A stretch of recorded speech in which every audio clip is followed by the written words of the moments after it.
Assalamualaikum warahmatullah. Khoi mamangi video da hais ki matang da yam sandokna masail khangdaba yadraba kaya khoi naina khre khangmin nakhre ngasi gi video asidi istihaza amasung nifasi gi matang da khangmin nasi istihaza haibadi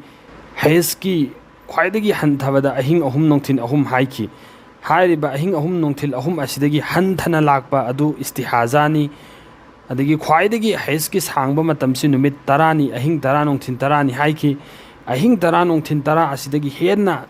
sangna lakpa adu istihaza ni istihaza gi hukum di matam chuppada nahi tabagi hukum ga chapmanai asigum laba nupi singna nama songani roza hengani adi roza hendaba nama sondaba tauroi haidi hais lakpa matamda nama sondi haiduna istihaza gi lakpa matamda sondaba tauroi roza hendaba tauroi kaza tauroi haktinnabasu yagani tinnaba famdinnabasu hais lakpa matamda yakhide tawbadabu istihaza gi lakpa matamda di famdinnaba haktinnaba karisu kaidi yai istihaza gi ahkam si uzar leiba mi gi ahkam go chapmanai wuzu thamba ngamdaba mibu uzar leiba kawi hadi wuzu se adum toine kaiganba mi sing adubu uzar leiba kaweba wuzu thamba ngamdaba haibadi wuzu si toine kaiganba mi sing adubu uzar leiba kawi khudam oina nongsit khaiduna ta leiba pesab si drop ta duna adum laktuna ta leiba mi sing aduga chapmanai nifas hairiba sidi khoi angang poklaba matungda nupi oibi singda numit nifuni lak khwaidagi sangabada numit nifuni lak liba i adugi maming ni nifas hairiba si loina mak nupi oibi khuding mak loina numit nifuni lak kadabani haiba leite sidagi hanthana lak pasu yawi nupi sing adugi makha foli nifas ki matang da soi khoi masain khara khangmin na si khangdaba yadraba darkar oiba nupi oibi singda angang poklaba matungda lak liba i adubu nifas kawi nifas ki matam di yamlabada numit nifuni ni yamdrabada akaknaba matam leite karigumba pungkhai ama natraga pung ama khak i laklamlaga lepkhrabadi madusu nifas hadi pungkhai ama pungam khak lagamlaga lepkhriba i adu kanaguma nupi amda hadi pungkhai am khak pungam khak lagamme adugo lepkhre adu oiba taraga so adu lakhriba i adu nifas ki i kawi angang poklaba matungda i suklak laktrabasu iruzaba wajibni tha sudriba angang amma karigumba kaibadagi tarakliba haksang aduna haksangi saruk amma khakta oirabasu mafum pharamaba haidi haksangi part asigi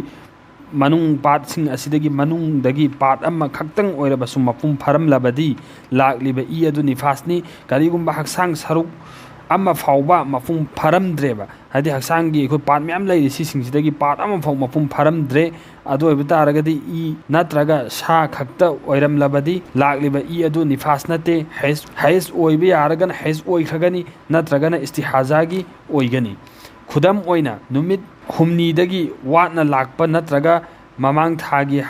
haksang sengkhiba numit trawani sudriba oirabadi istihaza oini karigumba numit nifuni dagi hena i laklaba amasung ihan hana pokpa angang oirabadi ahanba pokpa angang oirabadi pura numit nifuni nifas ni ahen balakliba i aduna istihaza oini maram asina numit nifuni hek subaga iruzaraga nama sonba haugadabani i lepa amuk ngaidana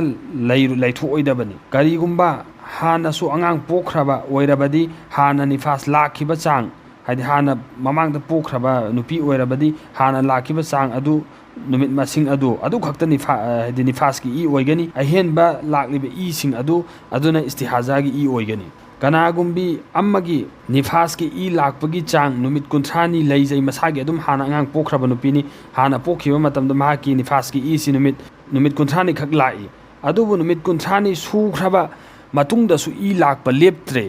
adu oirabadi haujik mak gusal taukhiroi numit nifuni subada lepkhrabadi punamak nifas punamak lakhriba i punama adu nifas oigani karigumba numit nifuni dagi hena laklabadi hana mahakna angang pokhraba matungda lakhriba numit masing adu